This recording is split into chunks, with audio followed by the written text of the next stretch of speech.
Hi, this is Roger DeMuth. I wanted to share with you a little bit about how I work on my paintings. This is a top view of my drawing table. You can see the bracket where I photograph everything. I work on a flat surface, and to prepare for this lecture today I did 11 drawings of this same scene and one detail, and then I did 7 finished paintings. It's quite remarkable, I think. And every one of them I thought was going nowhere, and then good things happened. I'm a true believer in the more you do something, the better you get at it. Here are 78 small paintings, 2 by 3.5 inches, that I just did because I wanted to do it. This is a finished painting, and now I'll take you through the steps that I go through when I'm working on the paintings. So I've taped my drawing down, or the inking, and this is a dip pen on Arches paper, and I've taped the outside edge and I bend it a little bit so it fits. And I'm working with the thinnest thin washes first, and working my way around the painting.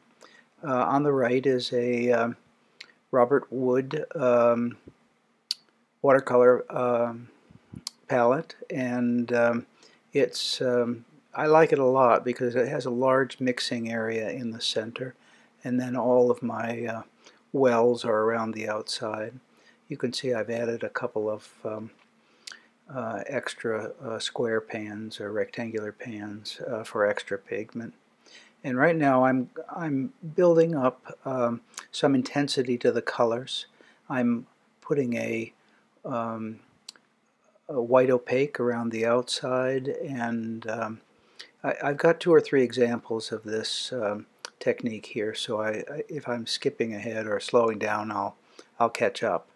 And this is all of these 3 paintings are done of Center Street in Nantucket. And this image is of Center Street, but it's done with pencil work on Arches cold press paper. And this is the finished painting, and it's about 7 by 12 inches. And now the same thing, I'm working on the thinnest washes, and you can see that they tone down after a few minutes. As they dry, they get a little lighter, and I'm working over areas, and then I just continue to work on them until it has some nice punch to it. Towards the end, I do add some intensity to the darkest darks, and you can see it's starting to build up some real nice textures to it too. And this is a detail of it. Looks kind of gnarly, doesn't it? That it's a gutsy look to it. I spatter it with verditer, which is a light blue Holbein pigment. Most of these pigments are Winsor and Newton. And this is the last image. It's the I use Winsor and Newton pigments mostly. I'm washing in the sky, put a real thin wash, mostly water, and to build up the intensity as I go along. And it doesn't slip under the artist tape at the top, so it gives you a nice crisp edge when you peel that part off. And I'm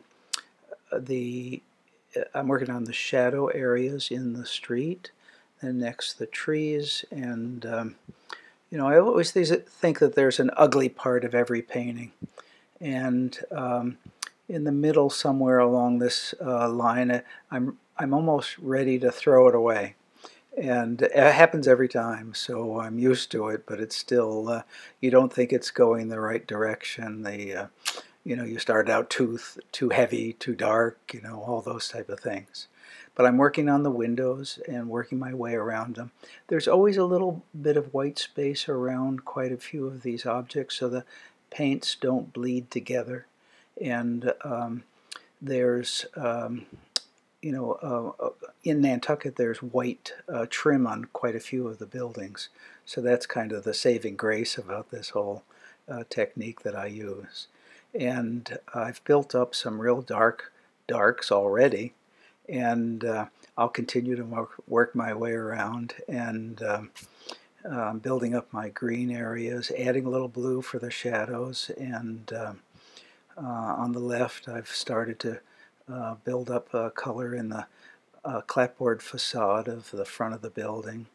And I'm just continuing to work my way around the painting. I'm using a liner brush right now, which is good for detail work. And this is my friend Wayne Daniels on the left, and I've placed him in the painting.